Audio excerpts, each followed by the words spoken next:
મને જ્યારે આવું પૂછવામાં આવે કે એવું શું છે જે રોજ સવારે તમને ઉઠાડે છે, તો હું બહુ જ ઓનેસ્ટ અને પ્રેક્ટિકલ જવાબ આપતો હોઉં છું, મારું બ્લેડર.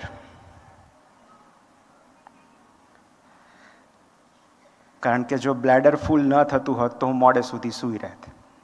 પણ મારું પ્રોફેશન એવું છે, હું યુરોલોજિસ્ટ છું, એટલે મારું પ્રોફેશન એવું છે કે મને તો અન્યના બ્લેડર પણ ઉઠાડે છે. ક્યારેક એટલા માટે ઉઠવું પડે કે અન્યના બ્લેડર ફૂલ થઈ જાય છે. મોટિવેશનની આપણે જ્યારે વાત કરીએ ત્યારે basically motivation is motive plus action. So these are two words. Motive plus action. So if there is no motive, જેને આપણે મકસદ કહીએ, ઉદ્દેશ્ય કહીએ, હેતુ કહીએ, ધ્યેય કહીએ, પર્પસ કહીએ, પણ જો મોટિવ નથી તો એક્શન નહીં આવે. તો આમ જોઈએ તો શું હોવો જોઈએ મોટિવ, કે શું હોઈ શકે? કારણ કે એક રીતે જોઈએ તો લાઈફ ઇઝ મીનિંગલેસ. જીવનનો કોઈ ઉદ્દેશ્ય નથી, કોઈ હેતુ નથી. કેટલા બધા પ્રાણીઓની જેમ આપણે પણ આવીએ છીએ અને ચાલ્યા જઈએ છીએ. સો life in it self has no meaning, પણ life is an opportunity to create meaning. Main search for મિનિંગમાં Victor ફ્રેન્કલે બહુ સુંદર વાત લખી છે કે તમે જિંદગીને ના પૂછો કે જિંદગીનો શું અર્થ છે. જિંદગી તમને પૂછી રહી છે કે તમે શું અર્થ બનાવી શકો છો, તમે શું પર્પસ બનાવી શકો છો. તો સામાન્ય રીતે આપણે બે કારણોથી બદલાતા હોઈએ. We change for two reasons. One, inspiration. Two, desperation. કાં તો પ્રેરણાથી બદલાઈએ છીએ, કાં તો મજબૂરીમાં બદલાઈએ છીએ. પણ જ્યારે સેલ્ફ મોટિવેશનની વાત આવે, અને આ શબ્દ જ્યારે મારા કાને પડ્યો, સેલ્ફ મોટિવેશન, ત્યારે મને એક જ વ્યક્તિ યાદ આવી જેમણે સેલ્ફ મોટિવેશનનો પાયો નાખ્યો. અને હું કહીશ કે જેમણે સ્વયં પ્રેરિત બનવું હોય, સેલ્ફ મોટિવેટેડ બનવું હોય, એમને ફોલો કરવા જોઈએ. એ ઇન્સ્ટા પર નથી, એ કોઈ સોશિયલ મીડિયા પર નથી, પણ એમના આદર્શો, એમના પુસ્તકો, એમના મૂલ્યો, એમની વાતો આજે પણ આપણી સાથે છે. અને એ છે સ્વામી વિવેકાનંદ, જેમણે સૌથી પહેલા સેલ્ફ મોટિવેશનનો પાયો નાખ્યો. અને એમની 3 વાતોમાં, એમના 3 સુવિચારોમાં હું સમગ્ર સેલ્ફ મોટિવેશનને આવરી લઈશ. સૌથી પહેલા એમણે જે કહ્યું એ આપણને બધાને ખબર છે, ઉઠો, જાગો અને ધ્યેય પ્રાપ્તિ સુધી મંડ્યા રહો. Arise, awake and do not stop till the goal is reached. તો એમણે 2 શબ્દ વાપર્યા, ઉઠો અને જાગો. આ બંને અલગ ક્રિયાઓ છે. ઉઠવું એ શારીરિક ક્રિયા છે, જાગવું એ આધ્યાત્મિક ઘટના છે. So arise and awake. Awakening is spiritual. પણ મહત્વની વાત છે, ધ્યેય પ્રાપ્તિ સુધી મંડ્યા રહો. So goal, motive. So first is motive. Second, તમને જાત પર ભરોસો ન હોય ત્યાં સુધી ઈશ્વર પર ભરોસો રાખવો નિરર્થક છે. આ વિવેકાનંદનો સુવિચાર છે. You cannot believe in God until you believe in your self. તો બીજો જે શબ્દ છે એ છે બિલીફ. અને ત્રીજી વાત જેમણે કહી કે તમારો ઉદ્ધાર તમારે જાતે જ કરવો પડશે, કોઈ તમને બચાવવા નહીં આવે. No one can teach you. No one can make you spiritual. No one will come to enlighten you except your own soul and your own experiences. તો ત્રીજી જે વાત એમણે કહી, સ્વાયત્તા, આત્મનિર્ભર, સેલ્ફ સફિશિયન્સી. એટલે first of all there should be a motive. એક ધ્યેય હોવું જોઈએ, ત્યાં સુધી પહોંચી શકશું એવી બિલીફ હોવી જોઈએ, એવો ભરોસો હોવો જોઈએ જાત પર. અને ત્રીજું, કોઈ મદદે આવે કે ન આવે, આપણે એટલા આત્મનિર્ભર હોવા જોઈએ, એટલા સ્વાયત્ત હોવા જોઈએ, એટલા સેલ્ફ સફિશિયન્ટ હોવા જોઈએ કે આપણે ત્યાં સુધી પહોંચી શકીએ. Now there is a very interesting study જેની મારે તમને વાત કરવાની છે જ્યારે સેલ્ફ મોટિવેશનની વાત આવે ત્યારે, કે હ્યુમન સાયકોલોજી કઈ રીતે કામ કરે છે અને આપણે કઈ રીતે સેલ્ફ મોટિવેટેડ રહી શકીએ. 1978માં એક બહુ જ સુંદર પ્રયોગ થયો જેમાં સ્કૂલ એજના બાળકોને જેમને ચિત્ર દોરવું ગમતું હતું, હુ એન્જોયડ ડ્રોઈંગ, એમને 3 ભાગમાં વિભાજિત કરવામાં આવ્યા, 3 ગ્રુપમાં વિભાજિત કરવામાં આવ્યા.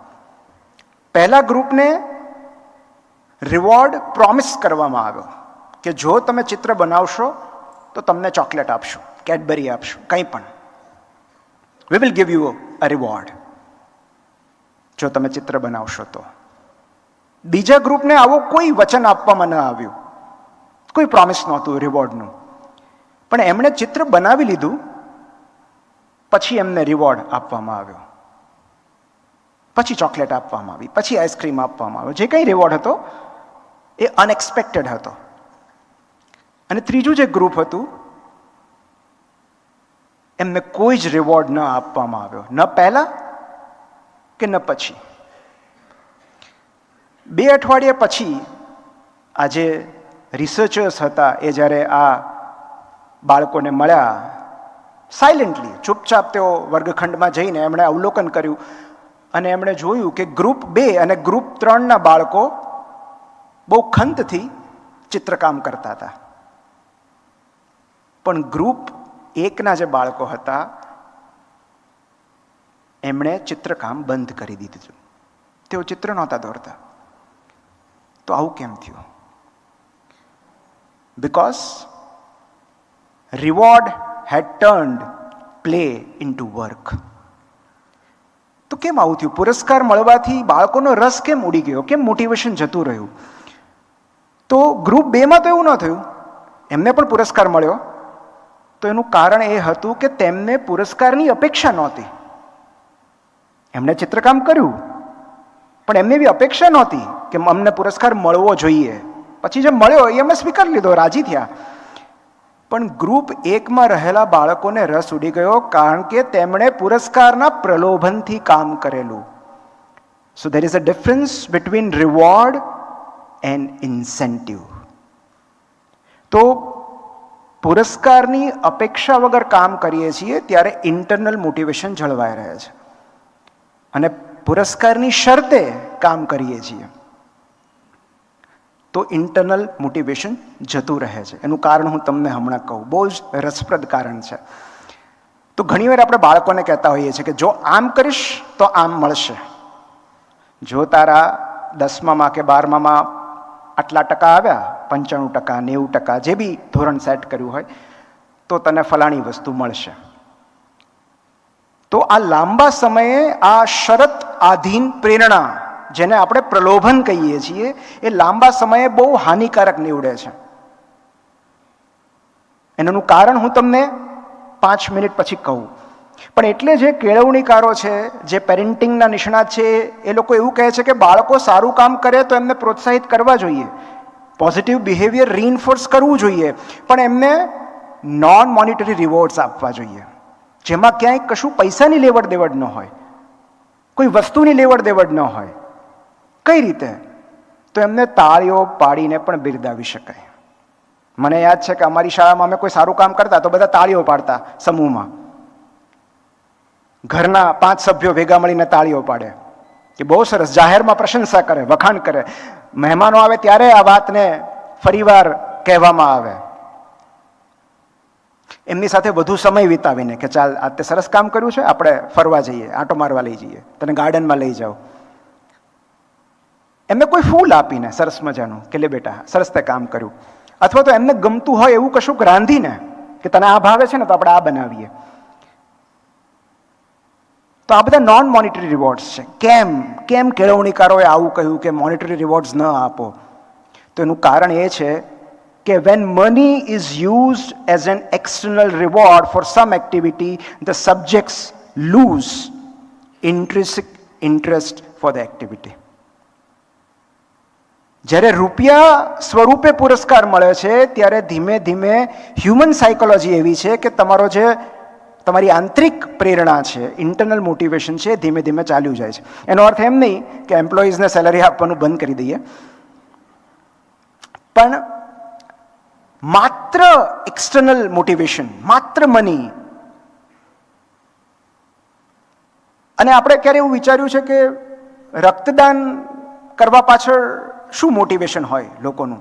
આપણે કેમ ક્યારે કોઈ રક્તદાન કરે, કોઈ બ્લડ ડોનેટ કરે, તો કેમ આપણે રૂપિયા નથી આપતા? Vote food B the motivation? લોકો શું કામ રક્તદાન કરે છે? તો પહેલું છે પરોપકારની ભાવનાથી, સદભાવનાથી, કે પોતાને સંતોષ મળે છે કે મેં એક સારું કામ કર્યું, કોકની મદદ કરી. Commons motivation. બીજું જે હોય છે એ પ્રશસ્તિ માટે. ઘણા એવા હોય છે કે જે ઇન્સ્ટામાં, ફેસબુકમાં સ્ટોરી મૂકે કે 50મી વાર કર્યું, 75મી વાર કર્યું, એનોય વાંધો નથી. ભલે પ્રશસ્તિ માટે, ભલે બીજાને પ્રેરણા આપવા માટે, પણ લોકો સારું કામ તો કરે છે. ત્રીજું કારણ હોઈ શકે સોશિયલ પ્રેશર, કે ભાઈ અમારી કંપનીમાંથી 5 જણ કરે છે, 10 જણ કરે તો મારે કરવું જોઈએ, અમારા ઘરમાંથી 3 જણ કરે છે તો મારે કરવું જોઈએ. ભલે કોઈકનાથી પ્રેરાઈને, પ્રેશરમાં આવીને. એક છે પ્રલોભન. કેટલાક એવા પણ એટલા માટે પણ બ્લડ ડોનેટ કરતા હોય છે કે મફતમાં બ્લડ ચેક થઈ જાય, કંઈક હશે તો લોકો ફોન કરશે ને. And last motivation could be ઓફિસમાંથી રજા મળે. મને યાદ છે કે હું નાનો હતો ત્યારે હું મારી મમ્મીને એમ કહેતો, મારી મમ્મી બેંકમાં હતા, તો મમ્મી અવારનવાર બ્લડ ડોનેટ કરે ને જે દિવસે બ્લડ ડોનેટ કરે સીધી ઘરે આવી જાય, પછી બેંકે નહીં જવાનું. તો હું એને એવું કહેતો કે તું રોજ બ્લડ ડોનેટ કર ને તો રોજ રજા મળે. તો આપણે ક્યારે એવું વિચાર્યું છે કે બ્લડ ડોનર્સને રોકડ પુરસ્કાર કેમ નથી અપાતો? વેલ, ધેર કુડ બી 2 રીઝન્સ. એક તો લીગલ ફેક્ટર છે કે આપણે લોહી વેચી ન શકીએ, કોઈ પણ હ્યુમન બોડી પાર્ટ કે બોડી પ્રોડક્ટ આપણે ડાયરેક્ટલી વેચી ન શકીએ. પણ વધારે મહત્વનું છે સાયકોલોજીકલ ફેક્ટર. 1970માં એક પુસ્તક આવેલું, ધ ગિફ્ટ રિલેશનશિપ. રિચાર્ડ ટિટમસ કરીને એક લેખક હતા, સાયકોલોજીસ્ટ હતા. એમણે લખ્યું હતું કે જો બ્લડ ડોનર્સને તમે મોનેટરી રિવોર્ડ્સ આપવાનું શરૂ કરશો તો એમની સંખ્યા ઘટી જશે. જેમાં એમણે ઇફેક્ટને નામ આપ્યું હતું ક્રાઉડિંગ આઉટ ઇફેક્ટ, કે ભૂલે ચૂકે એ ના કરતા. પણ સંશોધકોને એમ લાગ્યું કે એમણે કહ્યું ને આપણે થોડું માની લેવાય, આપણે તો અભ્યાસ કરીએ ને, સ્ટડી કરીએ. અને એટલે એના પર પછી રિસર્ચ થયા, સ્ટડીઝ થયા, કે જેમાં બ્લડ ડોનર્સને 2 ગ્રુપમાં વિભાજિત કરવામાં આવ્યા. એક ગ્રુપને કોઈ જ મોનિટરી રિવોર્ડ ના આપવામાં આવ્યો, જે અત્યારે ચાલી રહ્યું છે કે એમને કોફી આપે, બિસ્કિટ આપે, થોડાક આરામ કરવા આપે અને પછી રજા આપી દે. અને બીજા ગ્રુપને થોડા ઘણા રોકડ પુરસ્કાર આપવામાં આવ્યો. અને થોડા સમય સુધી આ બંને ગ્રુપને ફોલો કરવામાં આવ્યા. તો તારણ એવું આવ્યું કે જે ગ્રુપને રોકડ રકમ આપવામાં આવતી એમાં રક્તદાતાઓની સંખ્યા અડધાથી વધારે ઘટી ગઈ. કેમ? એવું તો શું થયું? જે મેં આગળ કહ્યું કે જ્યારે મની આપણે આપીએ છીએ એક્સટર્નલ મોટિવેશન તરીકે, ત્યારે ધીરે ધીરે ઇન્ટરનલ મોટિવેશન ઓછું થતું જાય છે. So now we are clear that there are 2 types of motivation. One is internal motivation, intrinsic motivation, and second is extrinsic or external motivation. અને જે ઇન્ટ્રિન્સિક મોટિવેશન છે એ લોંગ લાસ્ટિંગ છે. એક્સટ્રિન્સિક જે છે, એક્સટર્નલ જે છે, જે બાહ્ય પ્રેરણા છે, એ બૂસ્ટ આપે છે ટૂંક સમય માટે, બૂસ્ટર ડોઝ આપે છે, પણ લાંબા ગાળે એ હાંફી જાય છે, થાકી જાય છે. અને એટલે જ જે લોકો માત્ર રૂપિયાથી પ્રેરાઈને ત્યાં વધુ પગાર મળે છે ફલાણી નોકરીમાં, નોકરી બદલે છે, થોડા જ સમયમાં તેઓ પોતાની જોબને ધિક્કારવા લાગે છે, પોતાના કામને ધિક્કારવા લાગે છે. કારણ કે પહેલા 6 મહિના, 1 વર્ષ બહુ સારું લાગે છે કે થોડોક રેઝ મળ્યો, થોડા વધારે પૈસા મળ્યા. પણ જો એ કામ કરવામાં બિલકુલ ઇન્ટરનલ મોટિવેશન નહીં હોય, કન્વિક્શન નહીં હોય, આંતરિક પ્રેરણા બિલકુલ નહીં હોય, તો ધીમે ધીમે ધીમે એ કામમાંથી રસ ઉડી જાય છે, આપણે કામને ધિક્કારવા લાગીએ છીએ. તો શું કરવું જોઈએ? તો એક બહુ સરસ કહેવત છે કે જો તમારે એક જહાજ બનાવવું હોય, તમારે દરિયામાં જવું છે, તમારે એક જહાજ બનાવવું છે, તો તમારે લોકોની મદદ જોઈશે ને. તો તમે શું કરશો? લોકોને કામ સોંપશો કે ભાઈ તમે લાકડું લેતા હો, તમે આ કરો, તમે આ કરો. Division of labour. તમારે બધાને કામની વહેંચણી કરવી પડશે. તો જો તમારે જહાજ બનાવવું હોય તો લોકોને કામ ન સોંપો, લોકોને આદેશ ના આપો કે તમે આ કામ કરો. તમે માત્ર એમને દરિયાની સુંદરતા બતાવો કે આ દરિયો કેટલો સુંદર છે.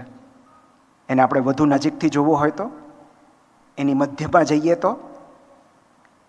તો આ જે વિચાર છે એ એમનામાં એક ઇન્ટ્રિન્સિક મોટિવેશનના બીજ રૂપે છે. તો બેઝિકલી આપણે જોઈએ ને તો આપણી અંદર 3 ઝંખના હોય છે દરેક મનુષ્યમાં કંઈ પણ કરવા માટે. There are 3 basic drives to do anything. કંઈ પણ વસ્તુ આપણે મુખ્યત્વે 3 પરિબળોથી પ્રેરાઈને કરીએ છીએ, જેમાં પહેલી જે છે, સૌથી પ્રબળ જે છે એ છે જૈવિક ઝંખના, બાયોલોજિકલ ડ્રાઈવ. ખોરાક માટેની, પાણી માટેની, શેલ્ટર માટેની. આપણે જે કંઈ પણ કરીએ છીએ એમાં પ્રબળ સૌથી છે એ આ જૈવિક ઝંખના છે, બાયોલોજિકલ ડ્રાઈવ. ભૂખ લાગે છે એટલે કામ કરીએ છીએ, તરસ લાગે છે એટલે પાણી પીવા જઈએ છીએ, શેલ્ટરની જરૂર છે એટલે સારું ઘર બનાવ્યું. એનાથી ઉપર થોડું ઇવોલ્યુશન થાય પછી જે ડ્રાઈવ આવે એ છે રિવોર્ડ એન્ડ પનિશમેન્ટ ડ્રાઈવ. એટલે કે કાં તો કશુંક મેળવવા માટે અને કાં તો કશુંક ટાળવા માટે, કાં તો કશુંક અચીવ કરવા માટે, કાં તો કંઈક અવોઇડ કરવા માટે આપણે કશુંક કરતા હોઈએ. પુરસ્કાર મેળવવાની અને સજા ટાળવાની વૃત્તિ. પણ આ બંને કરતા ત્રીજી જે ડ્રાઈવ છે, ત્રીજી જે ઝંખના છે એ સૌથી બળવત્તર છે અને એ છે સ્વબળે અન્યના જીવનમાં બદલાવ લાવવાની ઝંખના. કશુંક બદલવાની ઝંખના, આપણી ક્ષમતાઓ વધારવાની ઝંખના, કશુંક નવું જાણવાની, કશુંક નવું શીખવાની, ગ્રો થવાની, આપણી મરજી પ્રમાણે જીવન જીવવાની ઝંખના. અને એ આપણને સ્વયં પ્રેરિત બનાવે છે. પણ તો પછી આપણે કેમ નથી બનતા? આપણને સ્વયં પ્રેરિત બનતા કોણ અટકાવે છે? કોણે રોક્યા છે? શું પ્રોબ્લેમ છે આપણો? લેક ઓફ મોટિવેશન, પ્રેરણાનો અભાવ છે, લેઝીનેસ છે, આળસ છે, ફિયર ઓફ ફેલિયર છે? શું આપણને નિષ્ફળતાનો ડર લાગે છે? કે પછી પરફેક્શનિઝમ છે કે જ્યાં સુધી પરફેક્ટ ના થાય ત્યાં સુધી હું શરૂ જ નહીં કરું, it has to be perfect, પછી જ શરૂ કરીશ. ઘણા હોય ને કે મારે એકદમ મસ્ત પુસ્તક લખવું છે પણ હજી એવો મૂડ નથી આવતો. તો એક બહુ સરસ ટેડ ટોક છે, the psychology of self motivation, જેમાં સાયકોલોજીસ્ટ સ્કોટ ગેલર એમણે આ સ્પીચ આપી છે. અને એમાં એમણે 3 જ પ્રશ્નો કીધા છે જે આપણે દરેકે આપણી જાતને પૂછવા જોઈએ સ્વયં પ્રેરિત બનવા માટે. પહેલો પ્રશ્ન, કેન આઈ ડુ ઇટ? શું હું આ કરી શકું છું? શું મારામાં એટલી તાલીમ છે, કેટલું નોલેજ છે, કેટલી ટેલેન્ટ છે, કેટલો કોન્ફિડન્સ છે કે હું આ કરી શકીશ? જો એનો જવાબ ના હોય તો આગળ વધવાની જરૂર નથી. કારણ કે બીજા પ્રશ્ન તરફ તો જ આગળ વધવું જો પહેલા પ્રશ્નનો જવાબ હા હોય. અને જો પહેલા પ્રશ્નનો જવાબ ના છે એનો મતલબ એમ કે તમને જાતમાં ભરોસો નથી. જો if you are not sure, if you are not confident કે તમે આ કરી શકો છો, then nobody can help you. જો એનો જવાબ હા હોય તો બીજા પ્રશ્ન તરફ આગળ વધો. Will it work? Okay, I can do it, but will it work? શું એ કામ કરશે? તો આ જગ્યાએથી કર્મવીરો અને સ્વપ્નવીરો અલગ પડે છે. This separates the doers and the dreamers. So belief has to be more than the doubt.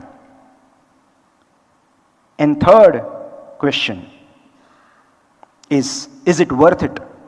શું આ લેખે લાગશે?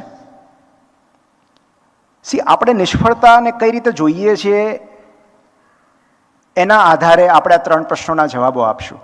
Is it worth it? મતલબ હું જે કરું છું, મેં જે કંપની ઊભી કરી છે શરૂઆતના દિવસોમાં ત્યારે વિચારો આવ્યો હશે ને, આ 3 પ્રશ્નો એમણે પણ પૂછ્યા હશે કે ઇઝ ઇટ વર્થ ઇટ? આટલું બધું રિસ્ક લઈને, આટલી બધી મહેનત કરીને શું આ લેખે લાગશે? શું આ સાર્થક થશે? તો there are 2 types of people. એક છે સક્સેસ સીકર્સ છે અને બીજા છે એ ફેલિયર અવોઇડર્સ છે ઓર કન્સિક્વન્સીસ અવોઇડર્સ. કારણ કે આ ત્રીજા પ્રશ્નમાં લોકો હાર સ્વીકારી લે છે, કારણ કે આપણું કન્ડિશનિંગ પોલ્યુટેડ છે. આપણી જે માન્યતા છે એમાં ક્યાંક ખામી છે. અને એનું કારણ એ છે કે તમે જુઓ કે આપણે બાળપણથી અત્યાર સુધી મોટા ભાગના કામ કન્સિક્વન્સીસ ટાળવા માટે કરતા આવ્યા છીએ, નુકસાનથી બચવા માટે, સજાથી બચવા માટે, ટુ અવોઇડ કોન્સિક્વન્સીસ. જેમ કે હોમવર્ક કરવું. તો હોમવર્ક એટલા માટે કરવું પડે છે કારણ કે હોમવર્ક કરીને નહીં જઈએ તો શિક્ષક ક્લાસની બહાર કાઢી મૂકશે, પનિશ કરશે. પણ હોમવર્ક કરીને જવાનો કોઈ રિવોર્ડ નથી મળતો. ટીચર ક્લાસમાંથી બહાર ન કાઢે એ જ રિવોર્ડ, કે તમને બેસવા દીધા ક્લાસમાં. પણ હોમવર્ક એટલા માટે કરીએ છીએ ટુ અવોઇડ પનિશમેન્ટ. એ જ રીતે તમે રેગ્યુલર વોક પર જતા હો કે જીમમાં જતા હો કે કોઈ પણ કસરત કરતા હોય, દેર કુડ બી 2 રીઝન્સ. એક, ટુ રિમેઇન ફિટ, હેલ્ધી, કે મારે ફિટ રહેવું છે, સ્વસ્થ રહેવું છે, તંદુરસ્ત રહેવું છે. અને બીજું, કારણ કે શુગર વધી ગયું છે, કોલેસ્ટ્રોલ વધી ગયું છે, ડૉક્ટરે કહ્યું છે. So to avoid illness, to avoid morbidity. So જો આપણે કન્સિક્વન્સીસ, લોસ, પનિશમેન્ટ આ ટાળવા માટે કશું કરી રહ્યા છે તો એમાં મોટિવેશન ક્યારેય નહીં આવે. આપણે હંમેશા મજબૂરીથી જ કરશું. મોટિવેશન ત્યારે જ મળે છે જ્યારે આપણે કશાકને સ્વ વિકાસની તકના સ્વરૂપમાં જોઈએ છીએ. N opportunity four self improvement. So it is easy to feel motivated when we want to achieve something, not so when we want to avoid something. એક બહુ જ સરસ પુસ્તક છે. બેઝિકલી તો હું આ મોટિવેશનલ સ્પીકર શબ્દની જ વિરોધમાં છું, અને મને એવા પુસ્તકો પણ મળી જાય છે જે મારા વિચારને સમર્થન આપે છે. એક બહુ સરસ પુસ્તક છે, why motivating people does not work and what does. એક લીડરશિપ કન્સલ્ટન્ટ છે અને દરેક કંપનીના સીઈઓએ આ પુસ્તક ખાસ વાંચવું જોઈએ કે એમ્પ્લોઈઝને, સબઓર્ડિનેટ્સને પ્રેરણા આપવાથી કેમ કામ નથી થતું અને શું કરવું જોઈએ. તો સુસાન ફાઉલર કરીને એક લેખિકા છે, એમણે આ અદ્ભુત પુસ્તક લખ્યું છે. એમણે મોટિવેશનને 6 ભાગમાં વિભાજિત કર્યા છે, ફ્રોમ એક્સટ્રિન્સિક ટુ ઇન્ટ્રિન્સિક. સૌથી બાહ્ય રહેલી પ્રેરણાથી શરૂ કરીને સૌથી અંદર રહેલી પ્રેરણા સુધી. હું એક ઉદાહરણ આપીને તમને આ સમજાવતો જાઉં. એટલા માટે આ જરૂરી છે સમજવું કે જ્યાં સુધી આ નહીં સમજીએ ત્યાં સુધી આપણે મોટિવેશન વિશે કશું જ નહીં જાણી શકીએ. તો પહેલો તબક્કો છે ડિસઇન્ટરેસ્ટેડ, જેમાં આપણને રસ જ નથી, એમાં એ કરવાનો ક્યારે આપણને મૂડ જ નહીં આવે, ક્યારે એમાં મોટિવેશન જ નહીં મળે, ઈચ્છા જ નહીં થાય કરવાની, જેમાં રુચિ નથી. જેમ કે તમે એવું કહો કે નિમિતભાઈ આપણે એવરેસ્ટ ચડવા જવું છે અને કાલથી આપણી ટ્રેનિંગ શરૂ થાય છે, સવારે 5 વાગે તમે ફલાણી જગ્યાએ આવી જજો. તો હું નહીં આવી શકું, કારણ કે માઉન્ટેનિયરિંગ મારો ઇન્ટરેસ્ટ જ નથી. તો હું શું કામ આવું? મને ક્યાંથી મોટિવેશન મળશે જો મને ગમતું જ ના હોય તો? તમે એમ કહો કે કોલ્ડ પ્લેની ટિકિટ લીધી છે, મેં ફ્રીમાં આપું છું, કોમ્પ્લિમેન્ટરી આપું છું, પણ હું નહીં આવું, મને રસ જ નથી. તો મને ભાવનગરથી અમદાવાદ સુધી કે મુંબઈ સુધી જવાનું મોટિવેશન ક્યાંથી મળશે? પણ તમે એમ કહો કે ઇન્ડિયા પાકિસ્તાનની ટિકિટ છે, ઇન્ડિયા પાકિસ્તાનની કોઈ પણ મેચ, ઓસ્ટ્રેલિયા ન્યુઝીલેન્ડ જોવાય, હું તો આવું છું. તો એમાં મારે મોટિવેશનની જરૂર નથી પડતી, કારણ કે એમાં મને રુચિ છે. તો ફર્સ્ટ સ્ટેજ છે when you are not interested, જેમાં તમને રસ જ નથી, એમાં મોટિવેશન નહીં જ આવે, તમે ગમે એટલું કરશો. Second phase is external motivation, જ્યારે તમને કોઈ ટ્રાન્ઝેક્શનલ ઓપોર્ચ્યુનિટી દેખાય છે કે હું આ કરીશ તો એના બદલામાં મને આ મળશે. એન્ડ ધ કોમનેસ્ટ ઇઝ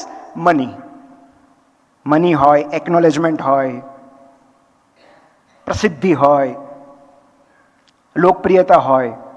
જેમ કે કોમનલી ઘણા બધા એવું માનતા હોય છે કે બુક પબ્લિશ કરવાથી મને ખ્યાતિ મળશે, લોકપ્રિયતા મળશે, લોકો મારી વાહવાહી કરશે, એકનોલેજમેન્ટ મળશે. પણ જો માત્ર એ વિચારીને તમે પુસ્તક લખો છો તો તમે બહુ લાંબુ નહીં જઈ શકો. કારણ કે માત્ર એક્સટર્નલ મોટિવેશનના ભરોસે બહુ આગળ સુધી નથી જવાતું.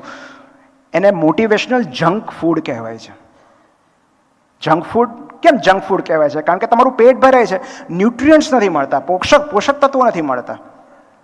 એવી જ રીતે કશુંક તમે એક્સટર્નલ ફેક્ટર્સથી પ્રેરાઈને કરો છો, રૂપિયા મેળવવા માટે કે વાહવાહી મેળવવા માટે કે પ્રશંસા મેળવવા માટે, કામ થઈ જશે પણ ઇનર ફૂલફિલમેન્ટ નહીં આવે. જે સંતોષ છે કામ કર્યાનો એ નહીં આવે. અંદરથી જે ધક્કો આવવો જોઈએ એ નહીં આવે, અને એ નહીં આવે તો બહુ દૂર સુધી નહીં જઈ શકાય. Third stage is imposed motivation. જેમ કે બાયોમેટ્રિક્સમાં સમયસર હાજર થઈ જવું, થંબ કરી દેવો, એ ઇમ્પોઝડ મોટિવેશન છે. તમારે ડિસિપ્લિન કહો, ટ્રેડિશન કહો, રૂલ્સ કહો, જે બી કહો. ઇમ્પોઝડ મોટિવેશન કે કશુંક નિયમના ભાગરૂપે કરવું અથવા કન્સિક્વન્સીસ અવોઇડ કરવા માટે કરવું. આપણને ફરજ પાડવામાં આવે છે.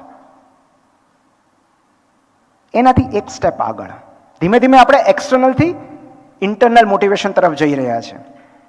ડિસઇન્ટરેસ્ટેડ હતું, એક્સટર્નલ હતું, ઇમ્પોઝડ હતું. ચોથું જે છે એ છે અલાઇન્ડ મોટિવેશન. હવે અલાઇન્ડ એટલે શું? તો આપણી જે કોર વેલ્યુઝ હોય, આપણા જે મુખ્ય સિદ્ધાંતો હોય, એમાંનો એક સિદ્ધાંત ફળીભૂત થતો હોય તો આપણે એ કામ કરશું. જેમ કે મારી દીકરીને ભણાવવું, તો મારી દીકરીને ભણાવવા માટે મારે મોટિવેશનની જરૂર નથી, મારે કોઈ એક્સટર્નલ રિવોર્ડ્સની જરૂર નથી. કારણ કે મને એક સંતોષ થાય છે કે હું એને કંઈક શીખવું છું. મારી એક જવાબદારી બને છે, મારે એને આત્મનિર્ભર બનાવી છે, મારે એને બધું કંઈક શીખવવું છે, મારે એની સાથે સમય વિતાવવો છે એ બાને. તો that is aligned motivation, aligned with values. તમારે કોઈ ધાર્મિક પ્રસંગમાં જવાનું હોય તો એ અલાઇન્ડ મોટિવેશન છે કે તમારી એક માન્યતા જે છે, એક મૂલ્ય છે, એક આદર્શ છે, એ દ્વારા ફળીભૂત થાય છે. ફિફ્થ છે ઇટ ઇઝ ઇન્ટિગ્રેટેડ મોટિવેશન. એટલે કે એ દ્વારા આપણને આપણા જીવનનો ઉદ્દેશ્ય મળી જાય છે. એ આપણા જીવનનો ઉદ્દેશ્ય પૂરો કરે છે એ કામ. જેમ કે કોઈ પણ જાતની સામાજિક સેવા, સમાજ સેવા, કોઈ સંસ્થામાં વોલન્ટિયર તરીકે કામ કરવું, રક્તદાન કરવું, ક્યાંક ડોનેશન આપવું. તો આ ઇન્ટિગ્રેટેડ મોટિવેશન છે. જેમ કે મારા માટે રાઇટિંગ છે. જ્યારે મેં લખવાની શરૂઆત કરી હતી પહેલાં 5, 6, 7 વર્ષ સુધી ક્યાંયથી કોઈ રિવોર્ડ નહોતો, કોઈ ઓળખતું નહોતું, કોઈ જ પ્રશંસા નહીં, કોઈ વાહવાહી નહીં, કોઈ રોયલ્ટી નહીં. પણ still writing was a therapy for, and it is a therapy for me. So મને એવું લાગ્યું કે આજે જ્યારે આટલા બધા મેસેજીસ મને મળે છે કે આ પુસ્તક વાંચીને અમારું જીવન બદલાયું છે, તો મારો એક લાઈફનો પર્પસ ત્યાં પૂરો થાય છે. કે ચાલો ભલે શબ્દો થકી કોઈકના જીવનમાં કંઈક તો બદલાવ આવ્યો, કોઈકનો દ્રષ્ટિકોણ થોડોક તો બદલાયો. તો દેટ ઇઝ ઇન્ટિગ્રેટેડ મોટિવેશન. જે આપણો ધ્યેય, ઉદ્દેશ્ય એન્ડ પર્પસ ત્યારે જ થાય જ્યારે એ અન્યને મદદરૂપ થાય. માત્ર આપણને એ આપણા લાભ માટે હોય તો એ પર્પસ નથી. It is a dream. જ્યારે અન્યને આપણે ઉપયોગી થાય ત્યારે વિઝન બની જાય. And last is inherent motivation. મતલબ કે જે આપણને મોજ પડે છે, જેમાં આપણને પ્લેઝર મળે છે, એવી એક્ટિવિટી કરવામાં આપણને કોઈ મોટિવેશનની જરૂર નથી. આપણે કલાકો સુધી કામ કરી શકીએ. તમને ગમતું કોઈ સ્પોર્ટ રમવાનું હોય, મૂવી જોવાનું હોય, ગપ્પા મારવાના હોય, મજા આવે છે. સો એક્સટર્નલ મોટિવેશન છે એ સસ્ટેનેબલ પણ નથી અને ઇફેક્ટિવ પણ નથી. જે ટ્રુ મોટિવેશન છે it has to be internal fulfilment, જ્યાં આપણને એક સંતોષ મળે છે. And it is driven by values, passion and a sense of purpose. તો કઈ રીતે ઇન્ટ્રિન્સિક મોટિવેશન મેળવવું જોઈએ, કઈ રીતે ઉત્પન્ન ક્યાંથી કરવું? આ ખાસ કરીને એમ્પ્લોઈઝમાં કે આપણી પોતાની જાતમાં આ ઇન્ટરનલ મોટિવેશન ક્યાંથી મળે? આ તો ક્યાં શોધવા જવું? મોટિવેશનલ સ્પીકરની વાતો તો 10 મિનિટ અહીંથી બહાર નીકળશું એટલે ચાલી જશે, બાષ્પીભવન થઈ જશે. પણ એવું શું છે જેનાથી આપણે ઇન્ટરનલી મોટિવેટેડ રહીએ? તો જો 3 બેઝિક હ્યુમન નીડ્સ સંતોષાઈ જતી હોય તો ઇન્ટરનલ મોટિવેશન રહે છે. ટકે છે. અને આ 3 સાયકોલોજીકલ નીડ છે. એ ઇઝ ફોર ઓટોનોમી. પસંદગી મળે, ચોઇસ મળે, થોડી સ્વતંત્રતા મળે, કામ કરવાની સ્વતંત્રતા. આપણને એવું લાગે કે we are in control of the situation. જેમ કે હું તમને એમ કહું કે આ કામ કરવાનું છે, તો એમાં તમારી કોઈ ઓટોનોમી નથી, તમારે કોઈ ડિસ્ક્રિશન પાવર નથી, તમારે કરવું જ પડે. પણ હું એમ કહું કે આમ આપણે કરીએ અને તમને આ ડેડલાઇન છે, તમને યોગ્ય લાગે એ રીતે તમે કરો, પણ આ સમય પહેલા કરી આપજો. So then I am giving you a choice. Second is bonding or relatedness. B for bonding, એટલે કે વાતાવરણ. આપણી આસપાસ કેવા લોકો છે. જેમ કે આપણને ઘણા બધાને ખબર નહીં કોને કોને સ્કૂલે જવું ગમતું. મને તો બહુ જ ગમતું. તો ઘણીવાર સ્કૂલે જવું એટલા માટે ગમતું હોય કારણ કે આપણું બોન્ડિંગ હોય ત્યાં. ક્યારેક ભાઈબંધો સારા હોય, ક્યારેક બહેનપણીઓ સુંદર હોય. પણ જે બી કારણ હોય, બોન્ડિંગ. અને કેટલા બધા લોકો પોતાની જોબ એટલા માટે નથી છોડતા કારણ કે ત્યાં એમને વાતાવરણ અનુકૂળ આવી ગયું છે. ભલે પે સ્કેલ ઓછા છે, પણ એ છોડીને હાયર પે સ્કેલમાં જવામાં જો તમે ટોક્સિક એન્વાયરમેન્ટમાં ભરાઈ જતા હો તો લોકો જોબ નહીં છોડે કે ત્યાંનું વાતાવરણ બહુ ટોક્સિક છે. સો ટોક્સિક રિલેશનશિપ આપણે અવોઇડ કરીએ છીએ. જ્યાં આપણને આપણા જેવા લોકો મળી જાય છે, જેમની સાથે મનમેળ થઈ જાય છે, ત્યાં આપણે રહેવાનું વધુ પસંદ કરીએ છીએ. અને એટલે જ ક્યારેક ભાઈબંધો કે લોકોથી પ્રેરાઈને, આપણા કુલીગ્સથી પ્રેરાઈને પણ આપણે કામે જતા હોઈએ છીએ કે સ્ટાફ સારો છે, કામ કરવાની મજા આવે છે. And she is competence. કોઈ પણ કામમાં આપણું મોટિવેશન ત્યારે જ ટકે છે જ્યારે આપણને એવું લાગે છે કે આપણને આ કામ આવડે છે. We are good at doing this. Effectiveness.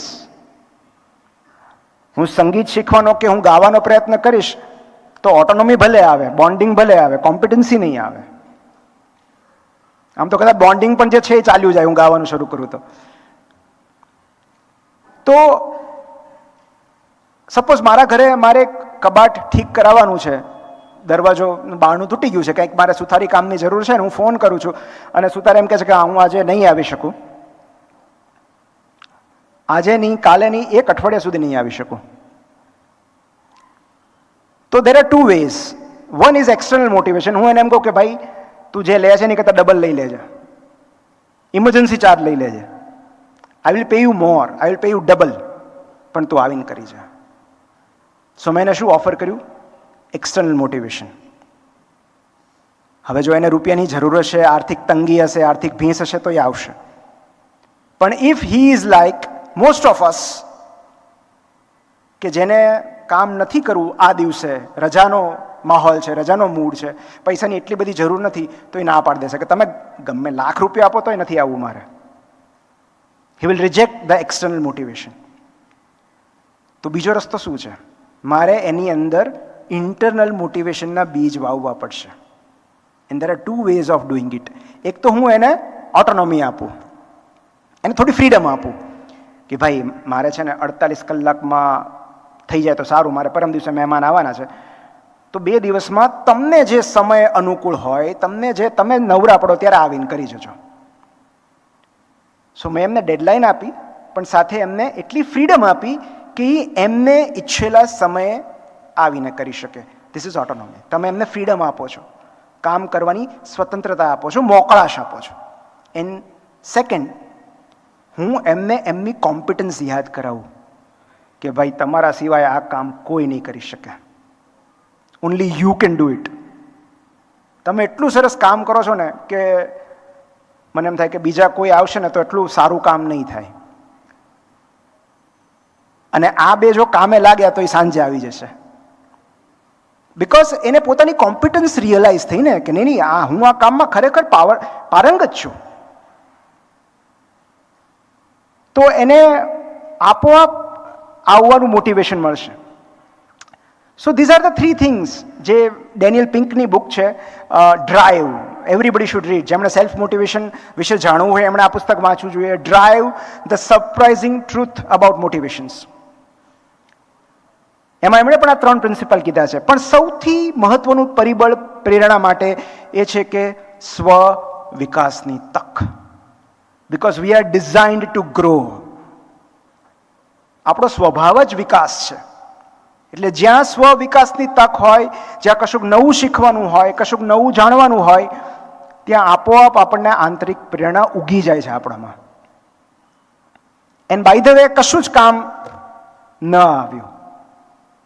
Nothing works. ઓટોનોમી નહીં, બોન્ડિંગ નહીં, કોમ્પિટન્સ નહીં. પણ તમે એમ કહો કે રોજ સવારે અમને ઉઠીને કંઈ કામ કરવાનો મૂડ નથી આવતો, તો શું કરવું? ઊભા થવાની ઈચ્છા જ નથી થતી. એનો એ દિવસ ઉગ્યો, એના એ લોકો, કશું જ નવું નથી થવાનું. કામે જવાની આળસ આવે છે, દોડવા જવાની આળસ આવે છે, જીમમાં જવું નથી ગમતું, તો શું કરવું? તો એની માટે એક બહુ જ સરસ યુટ્યુબ પર વિડીયો છે.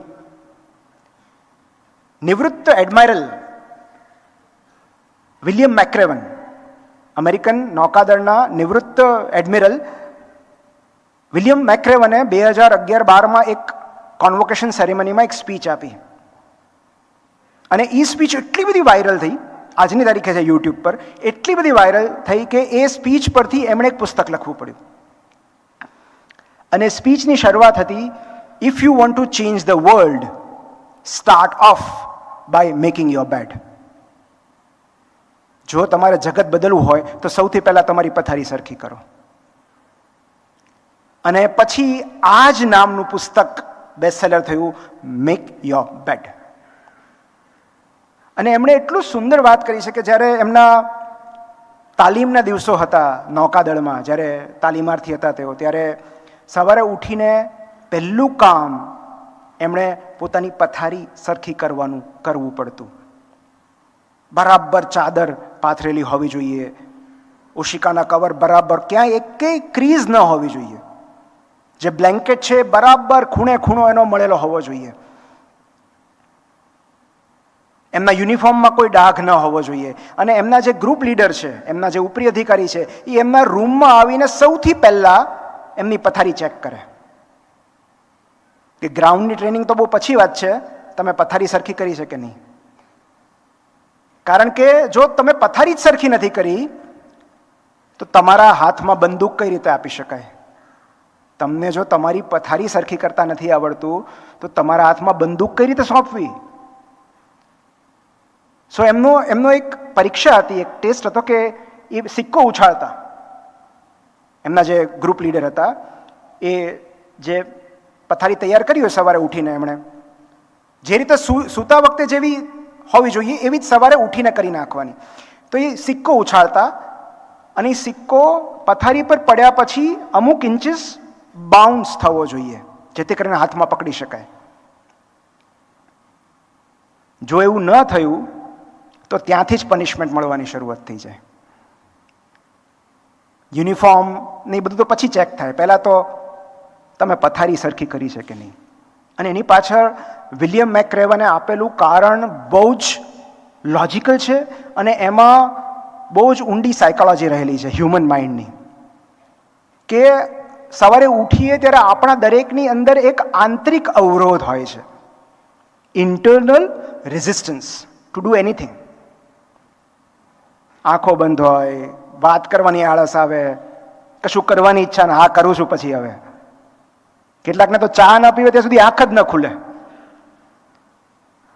તો કેમ તરત ઉઠીને કોઈની સાથે વાત કરવી નથી ગમતી, કંઈક કરવું નથી ગમતું, ચાલવા કે દોડવા જવું નથી ગમતું? કારણ કે મોટા ભાગના લોકોની અંદર ઇન્ટરનલ રેઝિસ્ટન્સ હોય છે, આંતરિક અવરોધ. અને જ્યારે આપણે દિવસની શરૂઆત કોઈ નાના એવા ભલે સૂક્ષ્મ લાગતા, ગૌણ લાગતા કામથી કરીએ છીએ, પણ એ સંપૂર્ણ કરીએ છીએ, એ કામ પૂરું કરીએ છીએ, તો આપણી અંદર એક સેન્સ ઓફ એકમ્પ્લિશમેન્ટ જાગે છે. કામ પૂરું કર્યાનો સંતોષ, આપણને એક ઉપલબ્ધિ લાગે છે. ચલો બ્લેન્કેટ તો સરખી કરી, પથારી તો સરખી કરી. તો એ સેન્સ ઓફ અચીવમેન્ટ આપણને બીજું નાનું કામ કરવા માટે પ્રેરે છે કે ચલો હવે આ કરું, પછી આ કરું, પછી આ કરું. સો બેઝિકલી એક પૂર્ણ થયેલું કામ આપણને બીજા અસંખ્ય અધૂરા કામ કરવાની પ્રેરણા આપે છે. એક નાનું કામ, અને મેં જાતે અનુભવેલું છે. આ પુસ્તકનું પહેલું જ ચેપ્ટર છે મેક યોર બેડ. અને જ્યારથી મેં આ કરવાની શરૂઆત કરી, મને એવું અનુભવાય છે કે મારો આંતરિક અવરોધ બહુ ઝડપથી ઘટી રહ્યો છે.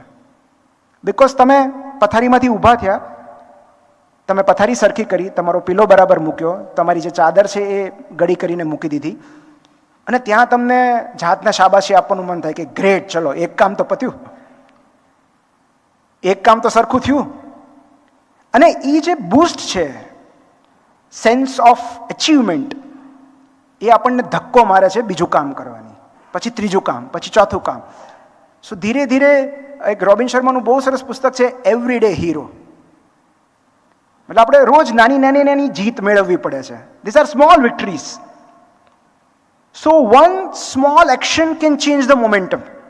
એક નાનું કામ જો પૂર્ણ થશે સવારે, તો it can change your entire day.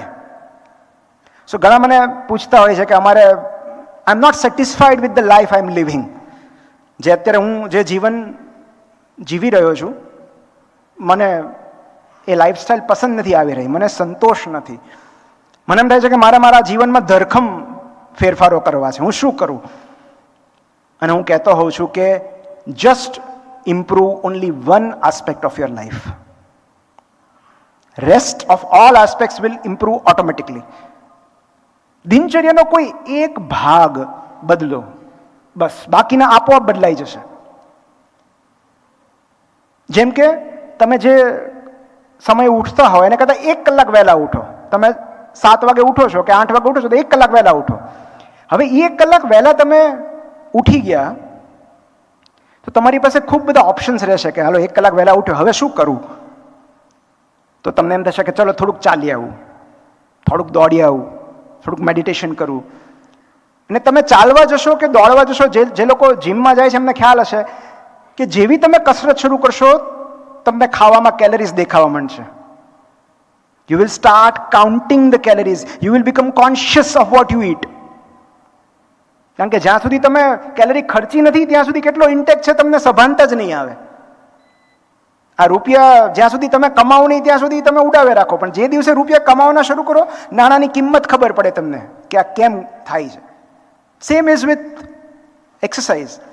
કે જેવું ચાલવાનું શરૂ કર્યું એટલે પછી ઘરે આવીને એમ થશે કે હવે ફાફડા નથી ખાવા, માંડ એટલી કેલરીઝ બાળીને આવ્યા, બધું એનું થઈ જશે. સો તમે ડાયટ પ્રત્યે કોન્શિયસ થશો. જેવા ડાયટ પ્રત્યે કોન્શિયસ થશો, you will feel more energy. તમને મજા આવશે. તમને એમ થશે હવે 2 પાના વાંચી નાખો, આજે સરસ દિવસ છે તો 2 પાના વાંચીએ, 5 મિનિટ મેડિટેશન કરીએ. So one event or one action, it leads to a series of similar events. ભલે નાની સૂક્ષ્મ ગૌણ ઘટના હોય, પણ તમે કરી છે એટલે એ જ તમને શૃંખલા તરફ લઈ જશે આવી અસંખ્ય ઘટનાઓની, જેને ડોમિનો ઇફેક્ટ કહેવાય. ડોમિનો ઇફેક્ટ એટલે શું? સાદી ભાષામાં હું કહું તો સાયકલનું સ્ટેન્ડ હોય જેમાં ખૂબ બધી સાયકલ બાજુમાં પડી હોય, તમે એક સાયકલને ધક્કો મારો શું થાય? એ બીજા પર પડશે, બીજી ત્રીજા પર પડશે. કોલેજમાં ઊભું કરેલું છે, ખાસ કરીને સ્કૂલમાં જે બધા સાયકલ લઈને આવતા, પહેલાને જ પાટું મારવાનું હોય એટલે પછી બધી આપોઆપ પડી જાય. સો આને ડોમિનો ઇફેક્ટ કહેવાય કે તમે તો એક જ સાયકલને ધક્કો માર્યો હતો, તમારે ક્યાં 10 પાડવી હતી? પણ ડોમિનો ઇફેક્ટથી 10-12 સાયકલ એક સાથે પડી ગઈ જે બાજુમાં હતી. And this same principle applies to our lives.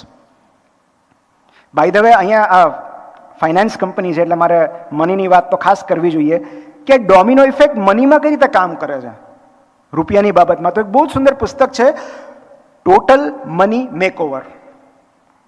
ઘણા બધા ફાઇનાન્સના પુસ્તકો તમે વાંચતા હશો, મેં પણ વાંચ્યા છે ઘણા બધા, પણ મને આ એટલા માટે ગમ્યું કારણ કે આમાં બહુ કઈ રીતે પૈસા કમાઈ લેવા અને શું કરવું ને ક્યાં ઇન્વેસ્ટ કરવા, એ બધી બેસિક વાતો છે.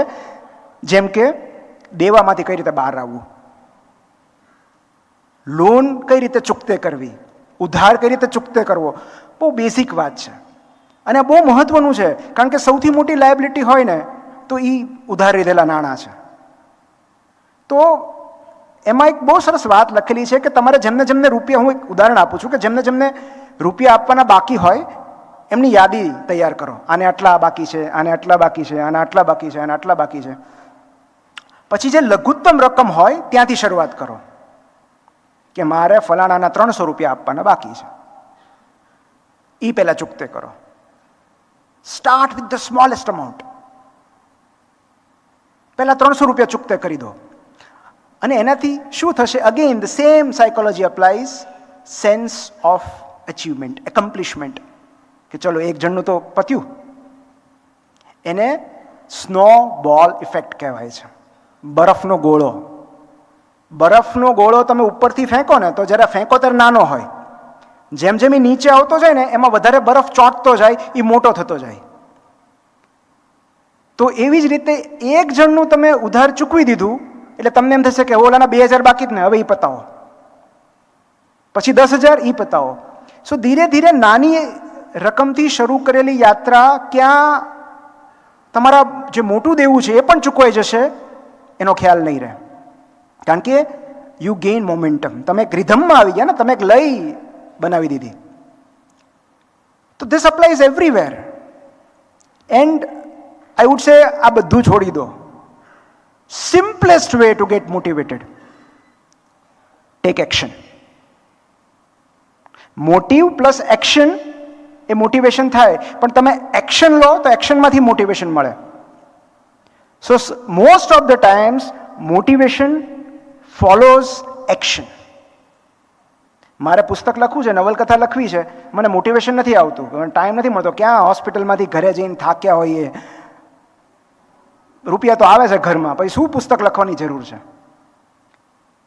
પણ થાકેલો પાકેલો હું રાત્રે આવીને ભલે 150 શબ્દો લખીશ, પહેલું ચેપ્ટર પૂરું કરીશ, પછી મને મોટિવેશન મળશે કે હા પહેલું ચેપ્ટર તો મસ્ત લખાણું, હવે બીજું લખીએ, હવે ત્રીજું લખીએ. જો હું મોટિવેશનની રાહ જોઈશ તો હું ક્યારેય લખી નહીં શકું. સો ક્યારેક એક્શન લેવી બહુ જરૂરી છે, rather than waiting for inspiration to strike. અને એટલે જ જે સૌથી ફેમસ સ્લોગન છે, અત્યારે તમે નેટ પર સર્ચ કરો કે સૌથી ફેમસ સ્લોગન કઈ કંપનીનું છે, અને એ છે નાઇકી. Just do it. આ સ્લોગન બનાવવા માટેની તમે હિસ્ટ્રી વાંચો તો હકીકતમાં આ જે શબ્દો છે એક હત્યારાના શબ્દો છે, કે જેને દેહાંત દંડની સજા આપવામાં આવી હતી, અને એને એમની આખરી ઈચ્છા પૂછવામાં આવી કે તમારી અંતિમ ઈચ્છા શું છે બોલો. અને એમણે કીધું કે આ બધું વાણી વિલાસ ન કરો, જસ્ટ ડુ ઇટ, મારી નાખો મને, એક્શન લો. એની ઉપરથી જે ત્યારના માર્કેટિંગ એમના જે હતા હેડ, એમને વિચાર આવ્યો કે આપણે આ સ્લોગન આમાં વાપરીએ તો નાઇકીમાં, જસ્ટ ડુ ઇટ. અને એટલે જ નાઇકીના ફાઉન્ડર્સ કહે છે, તમે જો એ ફિલ નાઇટની નવલકથાની આત્મકથા, સોરી, શૂ ડોગ, બેસ્ટ મેમોયર. જો મને તમે એમ કહો કે કોઈ એક આત્મકથા મારે સજેસ્ટ કરવાની હોય, રેકમેન્ડ કરવાની હોય, તો હું કહીશ કે આ વાંચો, શૂ ડોગ, ફિલ નાઇટની. અદ્ભુત. અને એમાં એમણે લખ્યું છે કે it is not about winning, it is all about doing. જીતનો વિચાર જ છોડી દો, તમે માત્ર કરો જે આપણી વાત, જે કર્મ કરવાની વાત છે. અને એમણે કોન્ફરન્સમાં પૂછ્યું હતું સરસ કે આમાંથી કેટલા લોકો દોડવા જાય છે, અને ઘણા બધા ઊભા થયા. પછી કે અચ્છા આમાંથી એવા કેટલા છે જે અઠવાડિયામાં 3 વાર દોડે છે, એટલા ઊભા રહો, બાકીના બેસી જાઓ. 50% લોકો બેસી ગયા. પછી કે આમાંથી એવા કેટલા છે જે અઠવાડિયામાં 5 વાર 5 દિવસ દોડે છે, બીજા કેટલાક બેસી ગયા. પછી કે અચ્છા આમાંથી એવા કેટલા છે જે ટાઢ, તડકો, વરસાદ કંઈ પણ હોય દરરોજ દોડે છે. માત્ર 3 જણ ઊભા રહ્યા, અને ફિલ નાઇટે કહ્યું કે આ શૂઝ હું તમારા માટે બનાવું છું. So it is all about action. Just do it. બીજો કશો જ વિચાર ના કરો. અને એટલે જ દેર is a principal, do something principal. કાંઈક કરો. મોટિવેશન ના આવતું હોય તો કાંઈક કરો. એમાંથી આપોઆપ પ્રેરણા ઉત્પન્ન થશે. કારણ કે પ્રેરણાનું મરણ ક્યારે થાય છે? You lose motivation. એના માટે મેં એક સૂત્ર બનાવ્યું છે, RIP motivation. So R is result. જ્યારે પણ આપણે પરિણામનો વિચાર કરીએ છીએ, આપણું મોટિવેશન જતું રહે છે. જ્યારે આપણે પ્રોસેસનો વિચાર કરીએ છીએ, પ્રયત્નોનો વિચાર કરીએ છીએ, કર્મનો વિચાર કરીએ છીએ, આપોઆપ મોટિવેશન આવે છે. હું એવું વિચારું કે મારી આ સ્પીચ કેટલા લોકોને ગમશે, મારું આ પુસ્તક કેટલા વાચકો સુધી પહોંચશે, લોકોને ગમશે કે નહીં ગમે, તો હું ક્યારે પુસ્તક લખવાની શરૂઆત નહીં કરી શકું. I have to focus on action. અને એટલે જ કૃષ્ણએ કહ્યું છે ને કે ફળની અપેક્ષા એ વિચાર જ જવા દો, અત્યારે માત્ર કર્મ કરો. જ્યારે આપણે કર્મ પર ફોકસ કરીએ છીએ ત્યારે આપોઆપ મોટિવેશન આવે છે. કારણ કે કર્મમાં જાજુ વિચારવાનું જ નથી હોતું.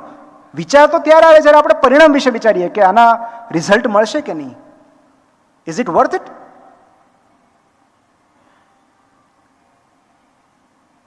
આપણે જ્યારે પરિણામનો વિચાર કરીએ ત્યારે જ આપણે ફિયર ઓફ ફેલિયર આવે છે, નિષ્ફળતાનો ડર લાગે છે. જ્યારે આપણે પ્રક્રિયા પર, પ્રયત્નો પર ફોકસ કરીએ છીએ ત્યારે તો કોઈ ડર જ નથી. So one is result. Second is inspiration. કોઈ પ્રેરણાની રાહ જોઈને બેસી રહીએ. અમારે એવું કહેવાય કે if you are waiting for an inspiration to strike, એક લેખક માટે એવું કહેવાય, then you are not a writer, you are a waiter. તમે જો રાહ જોતા હો, if you are waiting for inspiration or motivation to strike, you are a waiter. You are not a doer, because a doer does. જેને કામ કરવું છે એ એકેનો વિચાર નહીં કરે. સો ઇન્સ્પિરેશન, તમે ઇન્સ્પિરેશનની કે ક્યારે મને એવો મૂડ આવશે કે હું જીમમાં જાઉં, તો ક્યારે નહીં જઈ શકો. ભલે દરવાજાએ જઈને પાછા આવો, ખાલી રિસેપ્શન સુધી જઈને પૂછીને કેટલી ફી છે એવું પૂછીને પાછા આવો.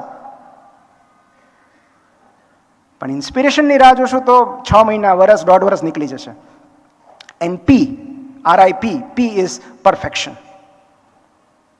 અને પરફેક્શનિઝમ જે છે ને, એ જ સૌથી વધારે પ્રોકાસ્ટિનેશનનું કારણ હોય છે, વિલંબનું કારણ હોય છે, આળસનું કારણ હોય છે. મને એમ થાય કે આ કામ પરફેક્ટ થશે ને ત્યારે જ હું કરીશ, અત્યારે એટલો સમય નથી મારી પાસે. અને આપણા મોટાભાગના લોકો આ જ સાયકોલોજીથી પ્રેરાઈને મોટિવેશન, મતલબ કોઈ કામ અવોઇડ કરતા હોય છે કે પરફેક્ટ નહીં થાય. એટલે આપણા મનમાં આપણે એવા સ્ટાન્ડર્ડ્સ બાંધી લઈએ છીએ, એવા ધોરણો હોય છે પરફેક્શનના, કે એનાથી જરા પણ ઉતરતું થશે તો આપણને મજા નહીં આવે, એવું વિચારીને આપણે કામ શરૂ જ નથી કરતા. So this is RIP, and we gain motivation when we focus on action. રૂમીનો એક બહુ સરસ કોટ છે, આ તમારે ક્યાંક લખવું હોય તો લખી રાખજો. As you walk the path appears. જેવું તમે ચાલવાનું શરૂ કરો છો, રસ્તો આપોઆપ બનતો જાય છે, મળતો જાય છે. અને એ એક ડગલું જ આપણને આગળનું ડગલું માંડવાની હિંમત આપે છે. ફર્સ્ટ સ્ટેપ, પહેલું ડગલું માંડીએ, પછી બીજું આપોઆપ, પછી ત્રીજું, ચોથું. So as we walk the path appears. છેલ્લી 5 મિનિટ છે. મોટિવેશન, ખાસ કરીને ઇન્ટરનલ મોટિવેશન કઈ રીતે ટકાવી રાખવું, તો there are only 2 ways. Motivation ટકાવી રાખવાના, ઇન્ટરનલ મોટિવેશન ટકાવી રાખવાના 2 જ રસ્તા છે. Either it should be a part of our routine, કાં તો એ પ્રવૃત્તિ આપણી દિનચર્યાનો ભાગ હોવી જોઈએ, અથવા 2, it has to be a part of our reputation, આપણી ઓળખનો ભાગ હોવી જોઈએ. જેમ કે કોઈ મોટી ટાસ્કને હું નાની નાની ટાસ્કમાં વિભાજિત કરી દઉં છું કે હું 10 મિનિટ જીમ કરીશ, ખાલી 10 થી 15 મિનિટ જીમ કરીશ, ફાઇન, નો પ્રોબ્લેમ. મારે બહુ લાંબુ નથી ધ્યેય રાખવો, ગોલ બહુ લાંબો નથી રાખવો, મારે 6 પેક બનાવવા એવું નહીં, રોજની 15 મિનિટ ચલો. પણ જ્યારે હું રોજની 15 મિનિટ જીમમાં જાઉં છું, 1 મહિના પછી એ મારી દિનચર્યાનો ભાગ બની જશે. It will be a part of my routine. પછી મારે કંઈ આપણને બ્રશ કરવાનું મોટિવેશન નથી જોઈતું, આપણને નાહવાનું મોટિવેશન નથી જોઈતું, કારણ કે it is a part of our routine. Hygiene માટે જરૂરી છે, પણ it is a part of our routine. તો એવી જ રીતે જે આદતો આપણી દિનચર્યાનો ભાગ બની જાય છે એને ટકાવી રાખવા માટે પછી મોટિવેશનની જરૂર નથી પડતી. ઇટ ઇઝ અ ડિસિપ્લિન નાઉ. જે બેડ ટાઈમ પ્રેયર્સની વાત થઈ, બહુ ધ્વનિલભાઈ સરસ વાત કરી કે રાતની પ્રાર્થના એમની દિનચર્યાનો ભાગ હતી. તો એવી જ રીતે જ્યારે કોઈ ટાસ્ક આપણી દિનચર્યાનો ભાગ બની જાય છે, મારા માટે વાંચવું અને લખવું, ભલે 100 શબ્દ 150 શબ્દ, એક પાનું બસ, અને હું એક સુવિચાર કેમ ન વાંચું પણ તોય વાંચું કહેવાય. તો જ્યારે મારી દિનચર્યાનો ભાગ બની જાય છે ત્યારે મારે મોટિવેશન શોધવાની જરૂર નથી પડતી. અને second, when it becomes a part of your reputation, જ્યારે તમારી ઓળખનો ભાગ બની જાય છે. તમે 1 મહિનો 2 મહિનો 3 મહિનો જીમમાં જશો એટલે તમને જાતે જ એવું લાગશે કે હવે હું ફિટ છું, હું હેલ્ધી છું. 5 લોકો તમને કહેશે કે વાહ સરસ મેન્ટેન કર્યું છે, તમે દુબળા થઈ ગયા, ફિટ લાગો છો. અને it will boost your identity કે હું હેલ્ધી છું, હું ફિટ છું. અને ફિટ માણસ થોડો કંઈ કસરત પાડે. સો આપણે એક ઓળખ બનાવીએ છીએ. જેમ કે 18 પુસ્તકો 20 પુસ્તકો લખ્યા પછી, ઇવન 2 પુસ્તકો લખ્યા પછી જ્યારે તમે એક લેખક તરીકે તમારી ઓળખ પ્રસ્થાપિત થઈ જાય છે. હું ડૉક્ટરની વાત નથી કરતો, કારણ કે ડૉક્ટર તો એક્સટર્નલ મોટિવેશન છે, યુ નો. તમે પૂછજો કોઈ ડૉક્ટરને પ્રાઇવેટમાં કે સાહેબ પૈસા નથી અત્યારે, કરી આપશો સર્જરી? પણ yes, there is internal motivation also, કે જે સંતોષ મળે છે પીડા દૂર કરીને. તો હું માત્ર પ્રોફેશનની વાત નથી કરતો. જ્યારે તમારી કોઈ ઇતર ઓળખ apart from your profession establish થઈ જાય છે, કે તમે સારા ફોટોગ્રાફર છો, તમે સારા લેખક છો, તો એકવાર લેખક તરીકેની ઓળખ પ્રસ્થાપિત થઈ જાય છે પછી મને લખવા માટે મોટિવેશનની જરૂર નહીં પડે, because now it is my reputation. And same is true with everybody.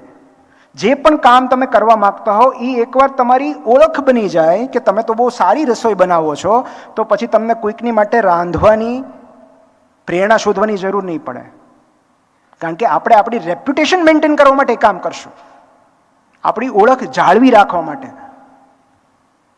So either it should be a part of our routine or our reputation. Last એક બહુ જ સરસ શબ્દ હું તમને આપીને જાઉં છું. આ શબ્દ મને બહુ જ ગમે છે, અને આ શબ્દ સૌથી પહેલાં મને ધ્યાનમાં છે ત્યાં સુધી ગાંધીજીએ આપેલો. હું કદાચ ખોટો હોઈ શકું, પણ ગાંધીજીએ આ શબ્દ આપેલો, એનલાઇટન્ડ સેલ્ફ ઇન્ટરેસ્ટ, પ્રબુદ્ધ સ્વહિત. તો સ્વહિત એટલે શું? કે હું જે કામ કરું એનાથી મને ફાયદો થાય, એ સ્વહિત છે. સ્વાર્થ. પણ અન્યનું ભલું કરવામાં પણ મારું હિત રહેલું છે, એ પ્રબુદ્ધ સ્વહિત છે. જ્યારે હું અન્યને મદદ કરું છું ત્યારે મને પણ લાભ થાય છે, એવી માન્યતા, એવી સમજણ જ્યારે આપણામાં આવે છે ત્યારે એનલાઇટન્ડ સેલ્ફ ઇન્ટરેસ્ટ છે. કે વાંચકોને મદદ કરવાથી ઇનડાયરેક્ટલી મને પણ મદદ થઈ રહી છે, એ એનલાઇટન્ડ સેલ્ફ ઇન્ટરેસ્ટ છે. અને જ્યારે આપણામાં રહેલું આ પ્રબુદ્ધ સ્વહિત જાગી જાય છે પછી આપણે મોટિવેશન શોધવાની જરૂર નથી પડતી. લાસ્ટ સ્ટોરી, એક નાનો એવો પ્રસંગ છે, એનાથી હું મારી વાત પૂરી કરીશ. કે એકવાર એક બહુ જ આળસુ બાળક હતું. એના પેરેન્ટ્સે એને એવું કહ્યું કે તું આમને આમ રહીશ તો જીવનમાં કંઈ જ કરી નહીં શક, તારે જ્ઞાની બનવું જોઈએ, તારે સફળ બનવું જોઈએ, તારે લોકપ્રિય બનવું જોઈએ, તું સોક્રેટિસ પાસે જા. આ સોક્રેટિસના સમયની વાત છે કે તું સોક્રેટિસ પાસે જા, આટલા મોટા ફિલોસોફર છે, તને કંઈક કહેશે, તને કંઈક સમજાવશે. અને બાળક સોક્રેટિસ પાસે જાય છે અને કહે છે કે મને કશું જ કામ કરવાની ઈચ્છા નથી થતી, પણ મારે સફળ બનવું છે, મારે જ્ઞાની બનવું છે, મારે લોકપ્રિય બનવું છે, મારે કંઈક કરી બતાવવું છે. અને સોક્રેટિસ કહે છે કે કંઈ વાંધો નહીં, કાલ સવારે 6 વાગે આપણે દરિયા કિનારે મળીએ. સોક્રેટિસ એને સવારે 6 વાગે દરિયા કિનારે મળે છે, દરિયા સુધી લઈ જાય છે અને પછી કહે છે કે ખાલી તારું માથું થોડું પાણીમાં ડૂબાડ. અને જેવું એ માથું ડૂબાડે છે સોક્રેટિસ એનું માથું પકડી રાખે છે પાણીની અંદર. 30 સેકન્ડ, 60 સેકન્ડ, 1.5 મિનિટ, 2 મિનિટ સુધી સોક્રેટિસ એને પાણીની બહાર નીકળવા નથી દેતા અને પછી એને ખેંચી લે છે. અને છોકરો એટલો બધો હાફળો ફાફળો થઈ જાય છે, હાઇપોક્સિક થઈ જાય છે, એને શ્વાસ ચડવા માંડે છે, બ્રેથલેસ થવા માંડે છે અને પડી જાય છે. અને ત્યારે સોક્રેટિસ એને પૂછે છે કે સાચું કહે છે, પાણીની અંદર હતો ત્યારે સૌથી વધારે તને શેની ઝંખના હતી? એટલે પહેલો કહે છે હવાની, ઓક્સિજનની. અને ત્યારે સોક્રેટિસ એને કહે છે કે જ્યારે સફળતા કે જ્ઞાન માટે પણ આટલી જ તીવ્ર ઝંખના હોય ત્યારે મારી પાસે આવજે. So burning desire is the answer. જ્યાં સુધી કશુંક કરવાની, કશુંક બનવાની, કોઈકને મદદરૂપ થવાની, આવી કંપની સ્થાપવાની બર્નિંગ ડિઝાયર નથી હોતી, તીવ્ર ઝંખના નથી હોતી, ત્યાં સુધી કશું જ નથી થતું.